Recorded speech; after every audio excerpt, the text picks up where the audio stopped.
Assalamualaikum warahmatullahi wabarakatuh. Salam sejahtera buat kita sekalian dimanapun berada. Saat ini saya akan sampaikan materi pelatihan 3 bulan pengelolaan pasien sakit kritis atau ICU, yaitu mengenai pengelolaan pasien dengan kanul tracheostomi teknik dilatasi polutan dari persiapan sampai rawat jalan. Khususnya di sini adalah peranan perawat dalam tim tracheostomi teknik dilatasional perkutan. Di sini kita berharap bahwa keperawatan khususnya mengetahui dan memahami tentang tim tracheostomi, kemudian mengetahui dan memahami peran dalam seluruh proses tindakan tracheostomi, khususnya teknik dilatasional perkutan pada pasien sakit kritis, dan memahami dan mengerti tujuan serta dampak keperawatan dalam tim tracheostomi. Karena keperawatan dalam tim tracheostomi ini merupakan menjadi suatu peran sentral dalam pengelolaan keseluruhan tindakan tracheostomi, khususnya teknik dilatasional perkutan. Pada masa sekarang, tren dilakukannya tracheostomi dini yaitu antara 2-10 hari di masa awal perawatan pasien di ICU semakin meningkat. Kemudian ini akan menyebabkan bertambahnya pasien-pasien yang menjalani tindakan tracheostomi dan pasien-pasien yang mengenakan kanul tracheostomi dalam perawatannya di rumah sakit. Apakah itu di ICU, apakah itu di ruangan biasa, ataupun di ruangan perawatan khusus, atau bahkan jika pasiennya survive, dia rawat jalan.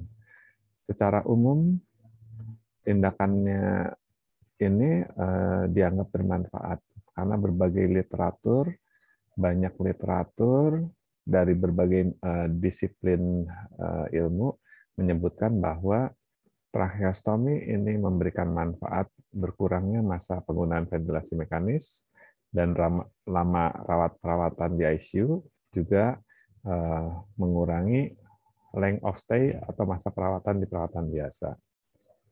Tentunya setiap tindakan memiliki resiko komplikasi. Apakah itu komplikasi jangka pendek, jangka panjang, atau bahkan kematian. Sehingga ini bisa menyebabkan bertambahnya kejadian komplikasi dengan semakin banyaknya tindakan itu dilakukan. Walaupun seharusnya dengan berbagai upaya yang dilakukan, tentunya kita tidak berharap semakin tingginya tindakan dilakukan berhubungan langsung dengan peningkatan kejadian komplikasi, morbiditas atau mortalitas. Dan ini menjadi suatu tantangan profesi khususnya pada pasien-pasien kelompok ini, yaitu pasien sakit kritis yang memerlukan tindakan tracheostomi dan bisa saja dia membutuhkan kanul tracheostomi sampai di rumah. Pada prinsipnya, ICU merupakan suatu tempat dengan yang standar lebih tinggi, apakah itu sumber daya manusianya, apakah itu alat peralatannya, obat-obatan, dan sebagainya. Khususnya untuk pasien-pasien sakit kritis, sehingga kebutuhan tempat tidur ICU ini menjadi satu hal yang penting. Dalam konteks penggunaannya harus mempunyai target-target yang jelas, sehingga benar-benar bermanfaat untuk pasien yang membutuhkan. Di sini penting adanya suatu koordinasi tim, di mana pada pasien-pasien khususnya dengan kanul tracheostomi, kita perlu memberikan satu alur perawatan berkelanjutan dimanapun dia berada, apakah di ICU, di ruangan perawatan khusus, atau di ruangan perawatan biasa, atau bahkan pulang, yang artinya kalau di rumah dia bisa dikelola oleh orang terdekat pada pasien, apakah itu perawat juga, atau dia caregiver, atau keluarga pasien yang dilatih untuk merawat keluarganya. Jadi di sini kalau keluarga kita harapkan bisa merawat keluarganya pasien, sehingga apalagi pasien perawat-perawat yang ada di rumah sakit harus mengetahui atau mempelajari bagaimana pengelolaan pasien-pasien dengan kanul tracheostomi ini, apakah itu nanti di rumah sakit atau di luar rumah sakit. Secara umum disebutkan bahwa tracheostomi tadi memberikan manfaat yang besar pada pasien. Tapi jika tidak dikelola dengan baik pada saat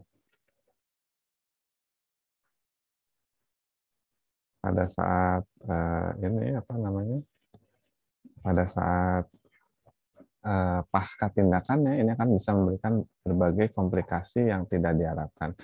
Sehingga disebutkan oleh seorang bapak ilmu THT bedah kepala leher, yaitu Jackson pada tahun 1909, tracheostomi ini yang seharusnya bisa memberikan manfaat pada pasien, ini dikatakan gagal jika perencanaan pengelolaan pasca tindakannya tidak dilaksanakan dengan baik, sehingga menimbulkan peningkatan kejadian morbiditas bahkan mortalitas. Berbagai hal disebutkan memberikan manfaat seperti dari tracheostomi ini, ya, pembersihan broncho trachea lebih baik, mekanisme kerja pernafasan lebih baik, mobilitas bicara, perasaan nyaman, well-being, ya, psikologis lebih baik, penggunaan obat-obat analgesia dan sedatif berkurang. Ini menyebabkan prinsipnya adalah kegiatan weaning atau penyerapan ventilator akan menurun. Jadi diharapkan length of stay pada pasien pada ventilator, length of stay pasien di ICU, length of stay pasien di rumah sakit, ya. Kemudian ini berhubungan dengan pembiayaan pelayanan ini, dengan length of stay-nya berkurang diharapkan juga bisa memperbaiki pembiayaan. Juga flow pasien ICU membaik. Tapi prinsipnya keseluruhan ini sebenarnya lebih baik atau kita memberikan manfaat pada pasien.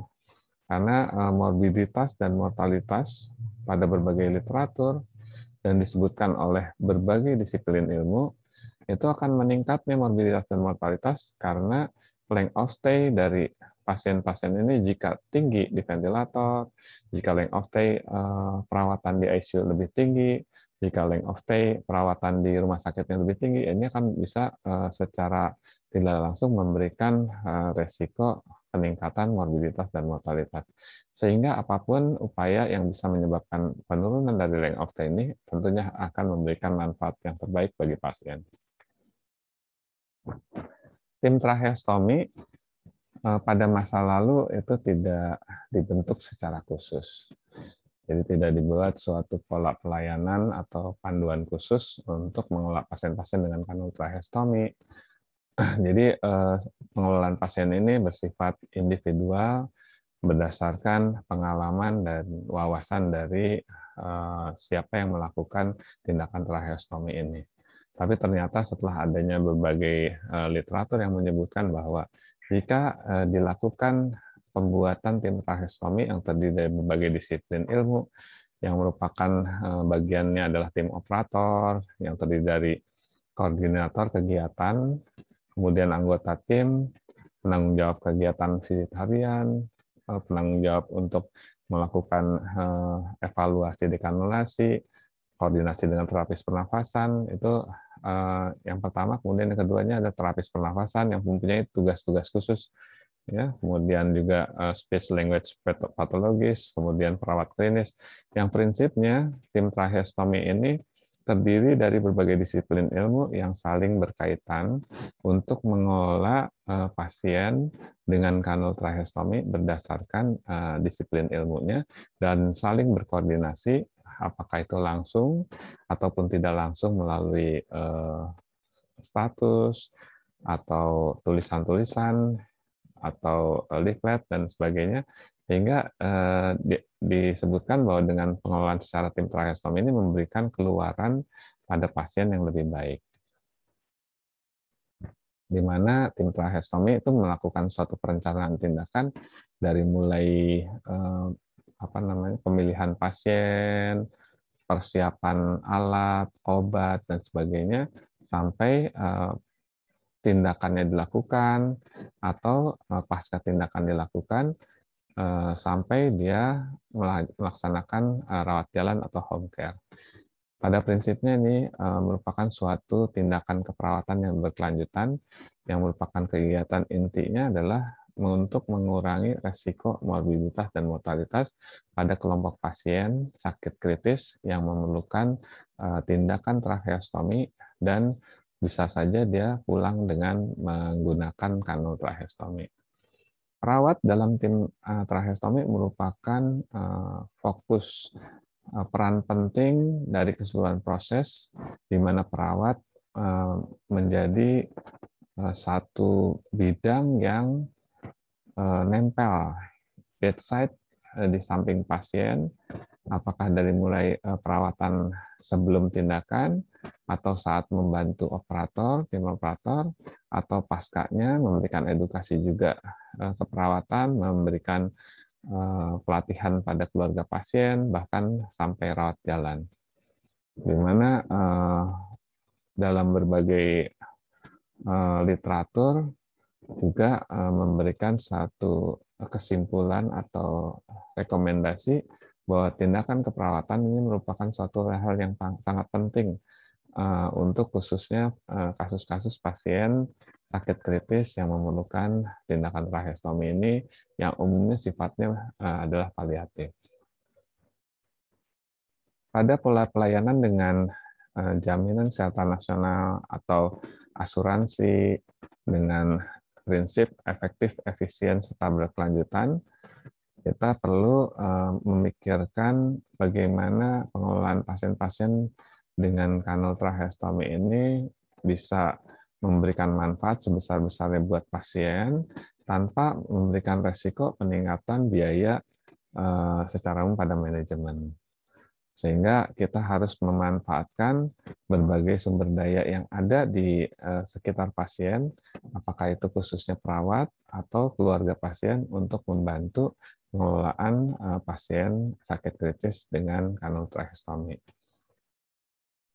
Khususnya jika kita bisa memberikan satu manfaat pelayanan, khususnya untuk mengurangi resiko morbiditas dan mortalitas, itu diharapkan kita tidak akan membutuhkan apakah itu alat, apakah itu obat yang baru yang bisa meresikokan peningkatan kebutuhan bahan habis pakai atau sumber daya lain yang dibutuhkan selama perawatan pasien di rumah sakit. Apalagi jika menyebabkan satu peningkatan dari lama perawatan pasien di rumah sakit yang bahkan bisa menyebabkan kematian pada pasien. Di sini dianggap bahwa tracheostomi dini, khususnya tracheostomi teknik dilatasional perkutan yang semakin sering dilakukan di rumah sakit, khususnya di ICU, ini dianggap bahwa merupakan suatu teknik yang belum banyak diketahui oleh berbagai disiplin ilmu.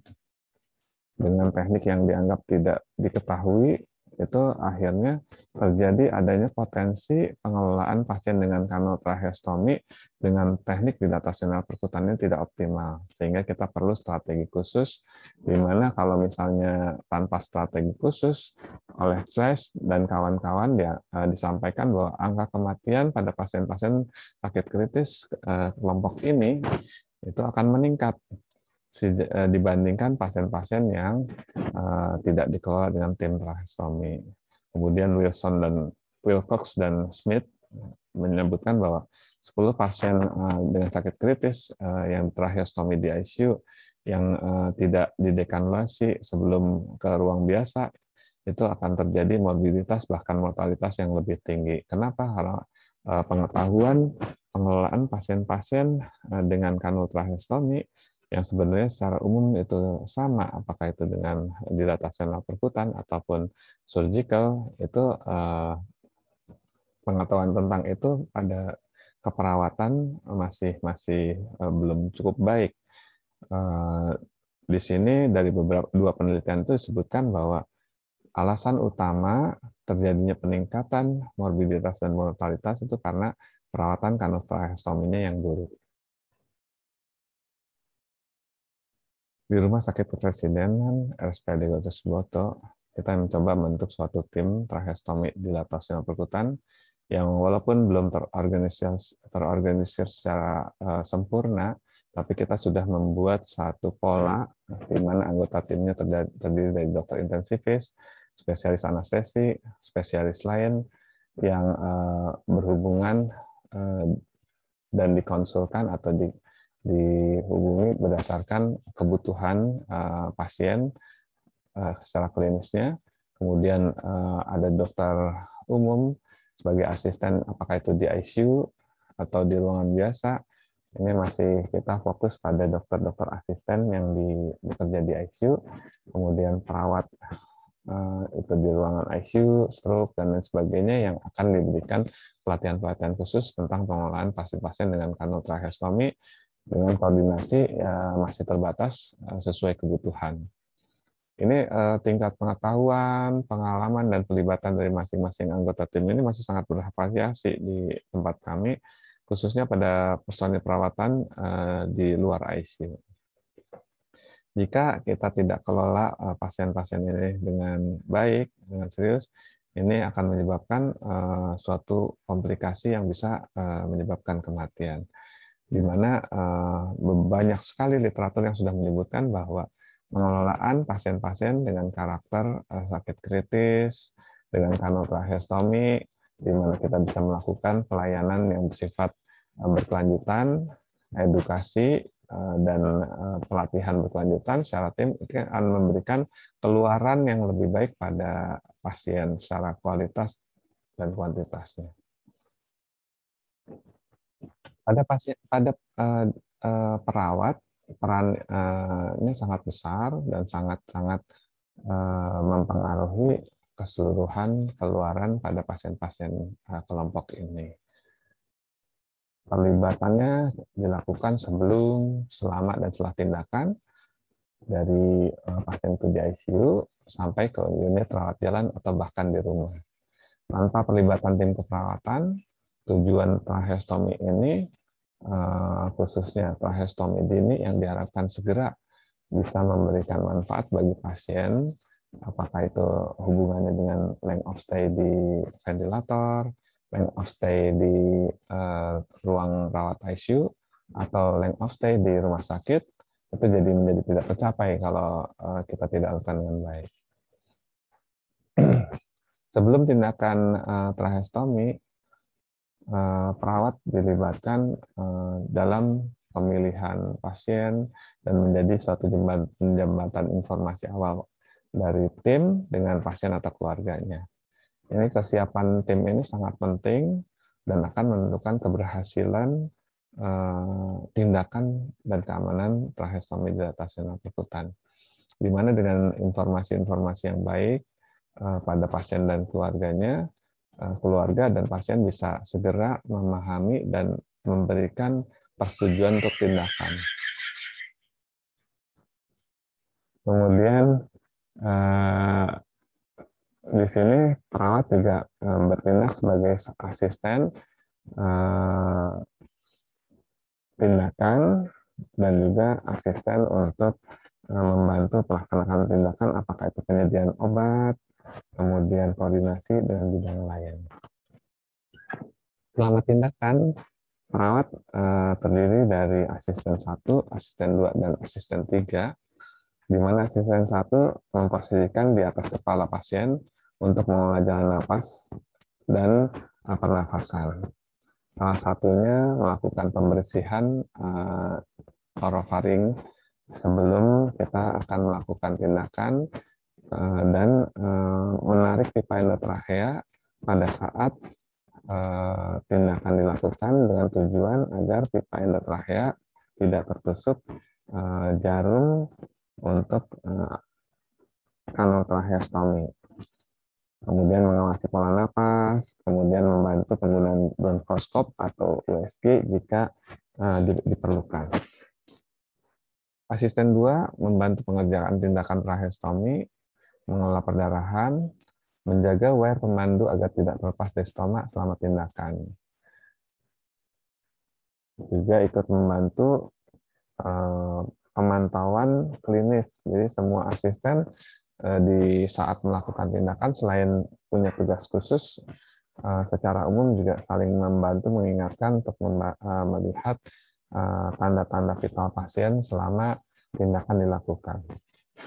Asisten 3 atau sirkulasi ini mempersiapkan obat-obatan, alat yang akan diperlukan selama tindakan, dan jika obat-obat dan alat standar sudah siap, kemudian selama tindakan dilakukan terjadi beberapa hal yang diperlukan, misalnya dibutuhkannya obat untuk prokoagulan jika ada perdarahan atau tambahan analgetik atau sedasi sementara terjadi satu respon simpatis tinggi dari pasien, terjadi tekanan darah yang terlalu turun, dibutuhkan vasopresor, atau sebaliknya terlalu tinggi karena respon simpatis, dibutuhkan satu obat untuk vasodilator, dan lain sebagainya. Termasuk juga jika dibutuhkan mengkomunikasikan kepada sejawat lain jika selama tindakan terjadi masalah-masalah yang membutuhkan koordinasi dan komunikasi dengan bidang lain. Di sini peran perawat sangat penting, sentral informasi kepada dari tim ke keluarga dan pasien, ya. Juga jembatan informasi tim operator dengan tim lain yang dibutuhkan jika terdapat satu permasalahan selama tindakan atau bahkan pasca tindakannya. Di sini asisten 1 ini berkoordinasi selalu dengan operator, membantu untuk mengawasi tanda vital, ya, untuk mengelola jalan napas. Di sini pembersihan jalan napas sebelum tindakan, orofaring, jangan sampai pada saat ETT atau pipa endotracheal dikempeskan balonnya, kotoran-kotoran di daerah mulut orofaring ini jatuh ke dalam paru, terjadi aspirasi, apakah sedikit ataupun banyak, yang akan bisa menyebabkan suatu pneumonia aspirasi yang mengancam jiwa. Kemudian untuk mengelola jalan napas ini yang khusus itu menarik pipa endotrachea. Jadi pada saat identifikasi trachea, kemudian pemasangan avokat 14 atau saluran untuk memfasilitasi memasangnya wire pemandu dan dilatasi sampai pemasangan kanal tracheostomi, ini pipa endotrachea tidak terkena tusukan yang akan mengganggu pemasangan kanal secara keseluruhan. Kemudian ini dilakukan berkoordinasi, bisa juga jika operator menggunakan USG atau bronkoskop, ini asisten 1 membantu dan mengamankan pipa endotrachea dan menjaga keseluruhan saluran dari nafas sampai ke ventilator ini terjaga dengan baik. Perawat asisten 2 membantu pengerjaan tracheostomi, berdiri di depan operator untuk mengelola atau menstop perdarahan, menjaga wire pemandu tidak terlepas, dan juga secara umum ikut membantu tanda vital dari monitoring dan juga ventilator. Juga memberikan koordinasi, rekomendasi jika memang ada obat-obatan yang diperlukan, ini koordinasi dengan operator, apakah terjadi peningkatan tekanan darah yang tinggi, antihipertensi, vasodilator, atau respon simpatis yang membutuhkan analgetik atau sedasi, atau membutuhkan relaksan, dan lain-lain. Perawat sirkulasi atau perawat 3 membantu operator untuk memonitor tanda vital pasien yang berhubungan dengan alat-alat yang berhubungan seperti ventilator, kemudian monitor, dan ini juga mempersiapkan obat-obatan dan alat yang dibutuhkan, juga memberikan obat-obatan yang dibutuhkan selama tindakan pada kejadian khusus, misalnya perdarahan, atau adanya respon simpatis atau parasimpatis yang terjadi yang membutuhkan pengolahan segera. Kemudian juga memfasilitasi koordinasi dengan bidang lain, misalnya ada kesulitan yang membutuhkan koordinasi atau konsul dengan bedah atau THT, dan pada akhirnya operasi rotulasi ini membuat catatan laporan tindakan dan perencanaan untuk jika diperlukan sterilisasi alat-alat tindakan tracheostomi. Setelah tindakan, ini merupakan satu hal yang kritikal juga, walaupun tidak memberikan bahaya yang dianggap segera, tapi sebenarnya juga bisa memberikan bahaya yang segera jika terjadi satu obstruksi jalan napas akibat ketidakmampuan atau ketidak aware atau perhatianan terhadap pengelolaan pasien dengan kanul tracheostomi ini. Sehingga kita membutuhkan suatu pelatihan berkala pengelolaan pasien dengan kanul tracheostomi dengan teknik perkutan, apakah itu di ICU sampai pasien pindah ke ruangan biasa atau pulang. Jadi ini kita harus membuat suatu pengelolaan secara tim, khususnya tim perawat terlatih yang bisa mengkomunikasikan dan mengkoordinasikan pasien dengan bidang-bidang terkait yang membutuhkan yang dibutuhkan, dengan pengertian-pengertian kondisi klinis pasien dan keluarga pasien yang membantu pelayanan dari karakteristik pasien sakit kritis ini. Sehingga kita berharap terjadi suatu keluaran yang lebih baik dengan potensi kendali mutu, kendali biaya yang memungkinkan keuntungan sebesar-besarnya khususnya pada pasien dan keluarganya. Di sini peranannya sangat penting ya.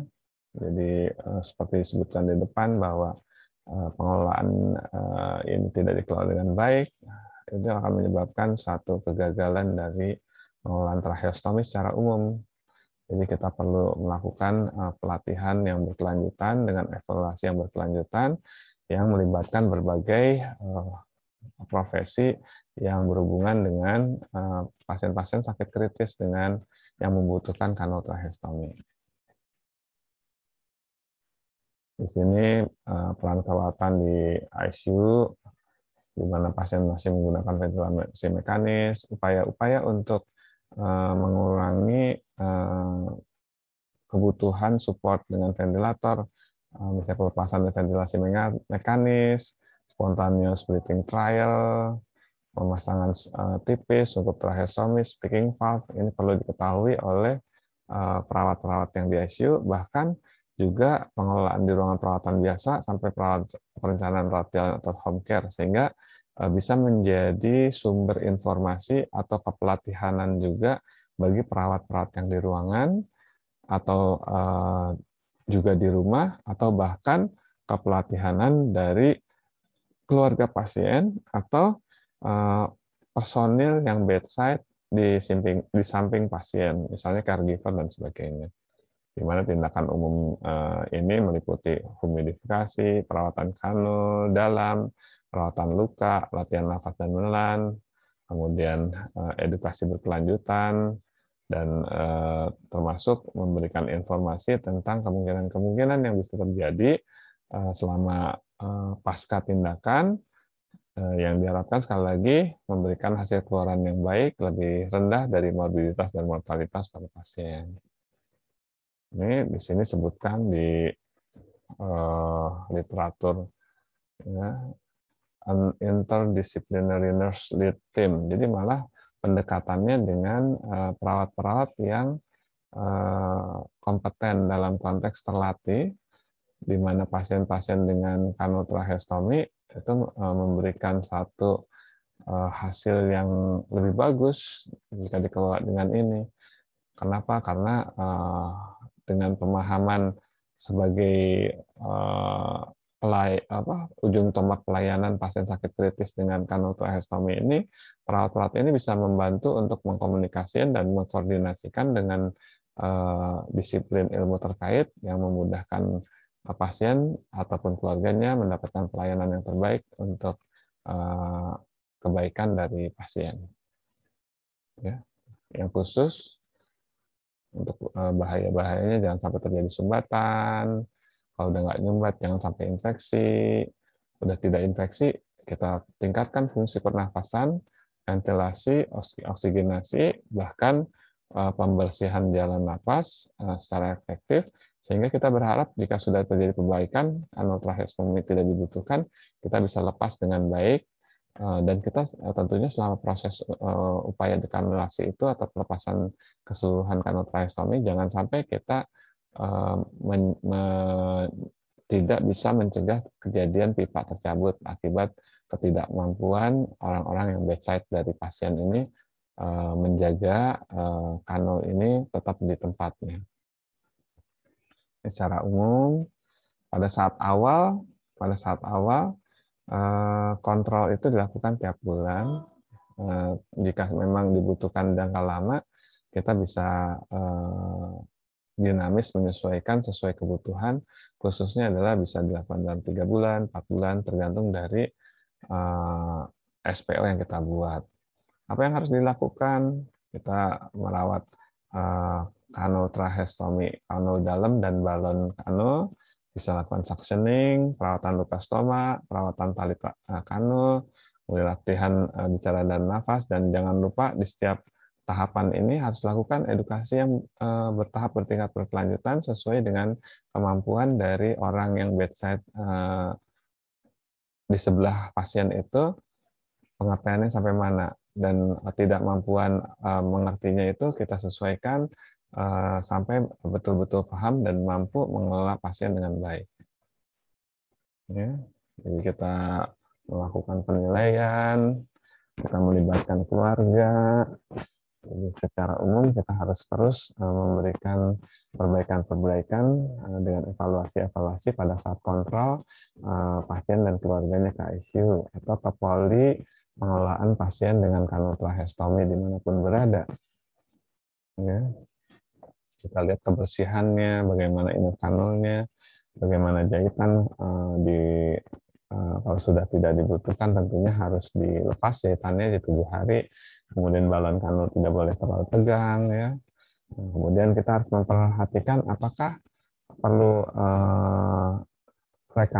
rekanul jika masih dibutuhkan oleh pasien, atau kita lakukan dekanulasi secara keseluruhan berdasarkan kemampuan pasien.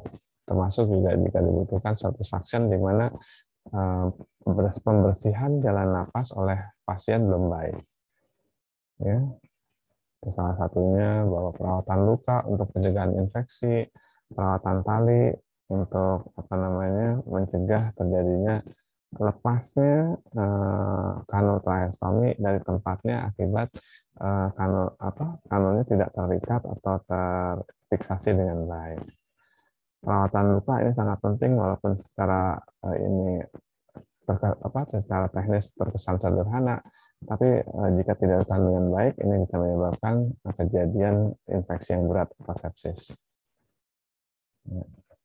Kita perlu memperhatikan pelaksanaan kegiatan latihan nafas, batuk, bicara dengan baik. Apakah selama tindakan ada gangguan pada tanda vitalnya, kemudian apakah dengan kanul yang digunakan bisa memfasilitasi latihan dengan baik, kemudian kapan kita lakukannya, waktunya kapan nih, apa selama di ICU latihan dengan ventilator sudah harus dilakukan, atau bisa dengan speaking valve, atau kalau speaking valve nggak ada bisa dilakukan dengan menggunakan jari atau manual, atau dilakukan dengan kanul khusus penutup tracheostomi, atau setelah berikutnya kita bisa lakukan dekanulasi.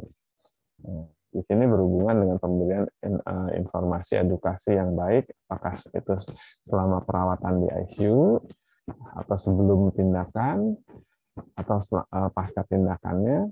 Kemudian kita sampaikan tentang perencanaan tindakan pengelolaannya di ruangan biasa atau bahkan sampai pasien rawat jalan.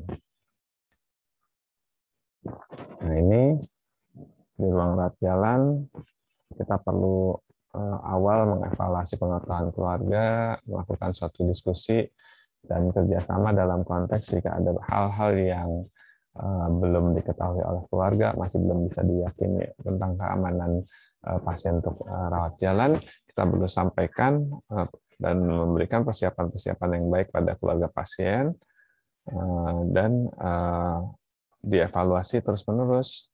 Kalau di rumah sakit SPAD itu dengan tindakan 7 langkah perawatan anutrahestomi.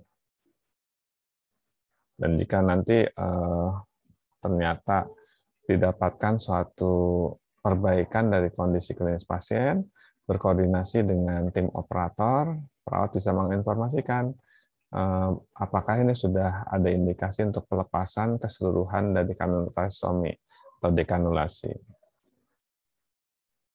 Demikian yang bisa disampaikan pada saat ini. Saya akan sampaikan untuk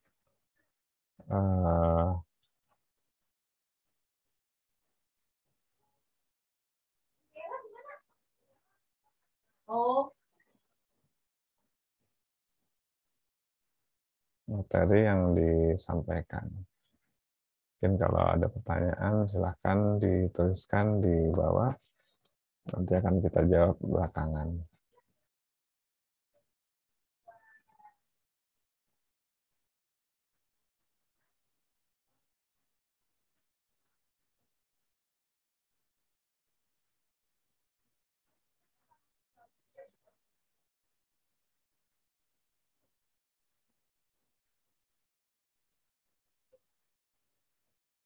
Kita akan lihat video dari perawatan ini. Ya, bahwa pasien-pasien dengan yang direncanakan untuk dilakukan tracheostomi, khususnya tracheostomi dilatasi perkutan, harus dipersiapkan secara lengkap. Ya. Alat, obat, dan tim, dan kita kenali apa dan siapa, berbuat apa, kemampuannya di mana, kompetensinya seperti apa, sehingga bisa memudahkan koordinasi saat tindakan. Ya, pembentukan tim, asisten 1, dideskripsikan tugas dan tanggung jawabnya, asisten 2 juga demikian, juga termasuk asisten 3, penting untuk memberikan berbagai bantuan secara tidak langsung.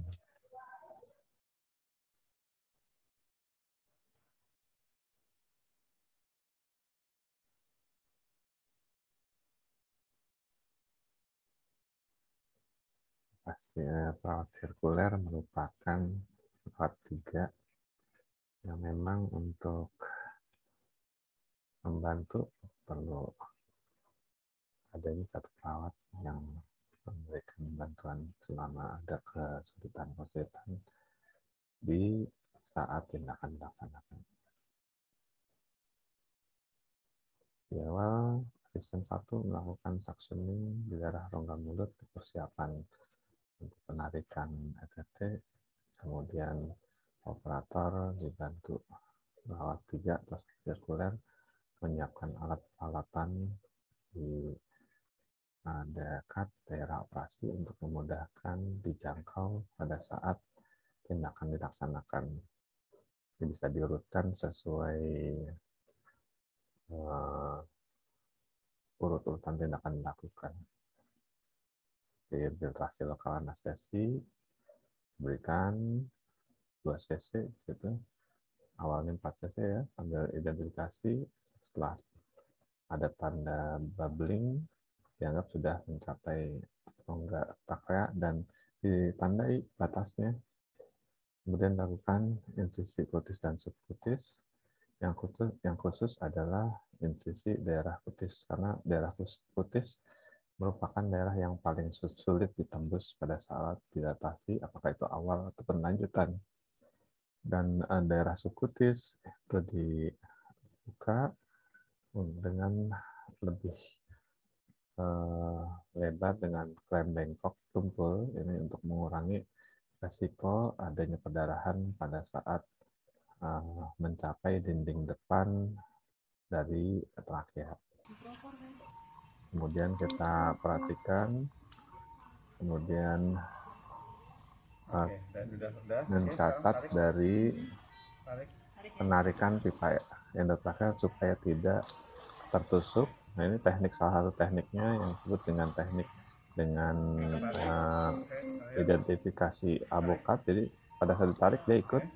Nah, itu berarti masih mencapai tarik 1 cm 1 cm, koordinasi dengan operator.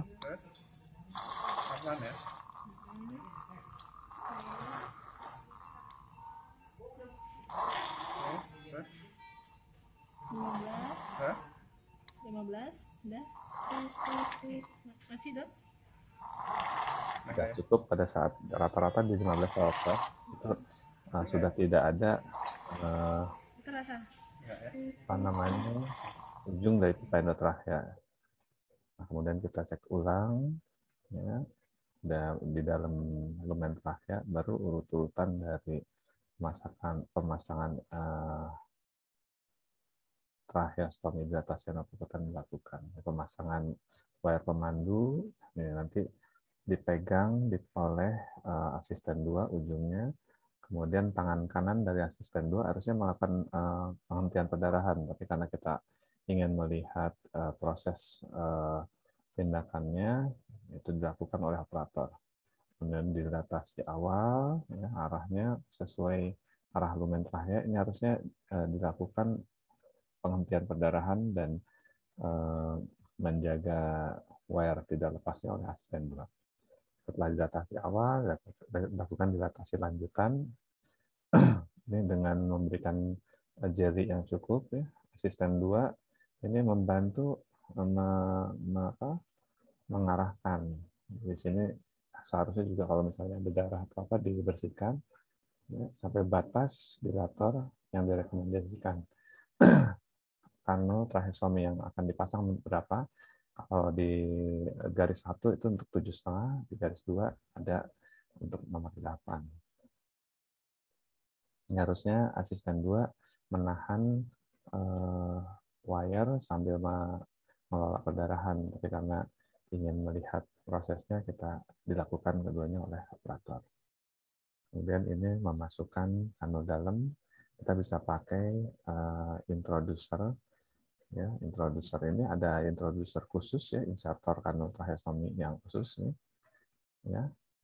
Jadi dipakai itu, jadi langsung insersi dari kanul tracheostomi seperti itu, ya. Arahnya mengikuti dari alur lumen trachea. Setelah itu disambungkan, ya, dengan tubing dari ventilator. Secara umum pemasangannya sudah selesai, ya. Secara umum sudah selesai. Ya, diikuti dengan fiksasi dari kanul tracheostomi.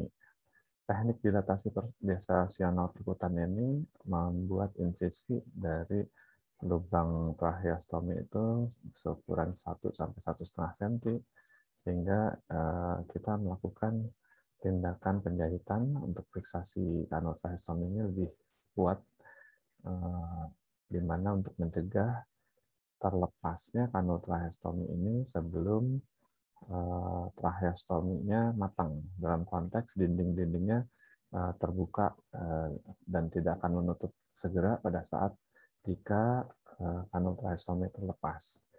Nah, ini dilakukan di 4 sisi dari kanul tracheostomi, juga memberikan suatu rongga kosong antara kulit dan kanul tracheostomi. Jadi ini rongga ini bisa kita gunakan untuk memfasilitasi penekanan daerah sekitar luka tracheostomi, jika terjadi perdarahan, kita bisa selipkan kasa sesuai kebutuhan untuk membantu menghentikan perdarahan jika ada yang terjadi akibat tindakan tracheostomi, teknik dilatasi senol keputan ini. Kita selama menjahit memperhatikan saat penusukan jarum untuk benang ini, jangan sampai menusuk pembuluh darah yang tidak perlu, termasuk salah satunya adalah vena jugularis externa. Dan kalau misalnya ternyata mengenai pembuluh darah tersebut, sebaiknya dilepas supaya tidak terjadi perdarahan akibat dari rembesan dari pembuluh darah vena jugularis externa itu.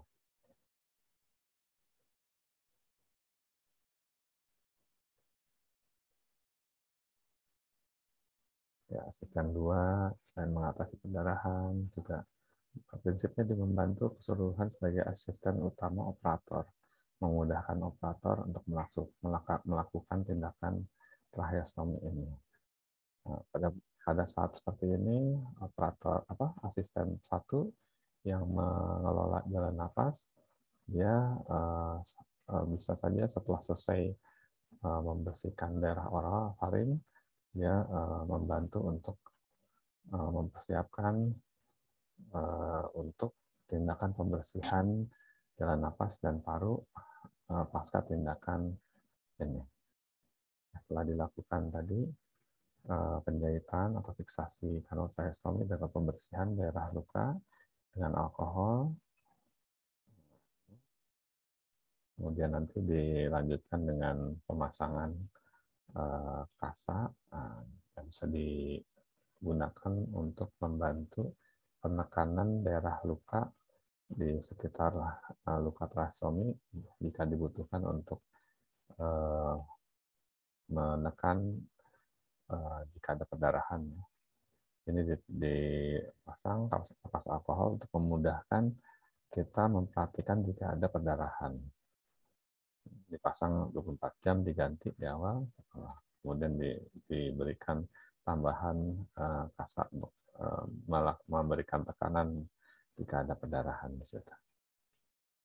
Dipasang dengan nyaman sesuai kebiasaan, apakah ditarik ke bawah atau ditarik ke atas.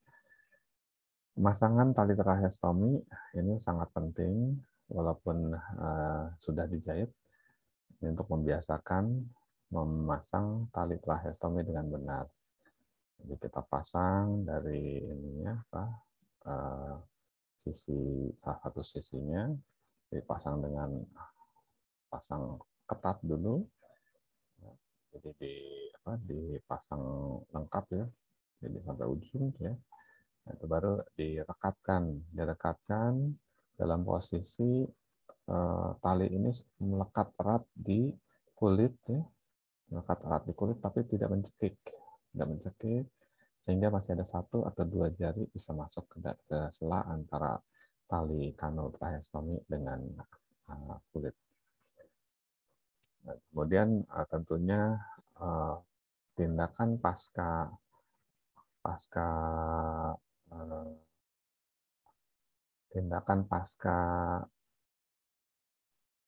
tracheostomi merupakan suatu pengelolaan yang juga sangat penting, di mana keperawatan menjadi fokus utama, motor utama, edukasi antara tim tracheostomi dengan keluarga, dan bahkan jika sampai ke rumah, itu kita akan membuat suatu line atau saluran komunikasi, bisa melalui grup WA pada masa sekarang, atau melalui satu link dengan memberikan satu video atau lembar edukasi yang bisa diakses dengan mudah oleh keluarga. Di sini kita harus memudahkan keluarga yang juga kebanyakan non-medis untuk bisa memberikan layanan pengelolaan kanutrahestomi pada kelompok pasien-pasien sakit kritis yang terindikasi mendapatkan tindakan trahestomi. Sekali lagi, tindakan ini akan bermanfaat banyak jika pengelolaan dari mulai perencanaan, selama tindakan, bahkan pasca tindakannya bisa dikelola dengan sangat baik. Peran sentral dari keperawatan dari banyak literatur yang disebutkan oleh berbagai disiplin profesi menyebutkan bahwa keperawatan merupakan salah satu hal yang paling utama untuk menjamin keberhasilan pengelolaan pasien-pasien sakit kritis yang membutuhkan tindakan tracheostomi atau menggunakan kandung tracheostomi pada saat rawat jalan atau bahkan perawatan di rumah home care. Demikian jika ada hal-hal yang ingin disampaikan atau ditanyakan, bisa nanti melalui saluran ini atau pertanyaan-pertanyaan di bawahnya. Demikian, terima kasih atas perhatiannya. Sampai ketemu di saat-saat lain dalam keadaan sehat. Selamat berkegiatan kembali.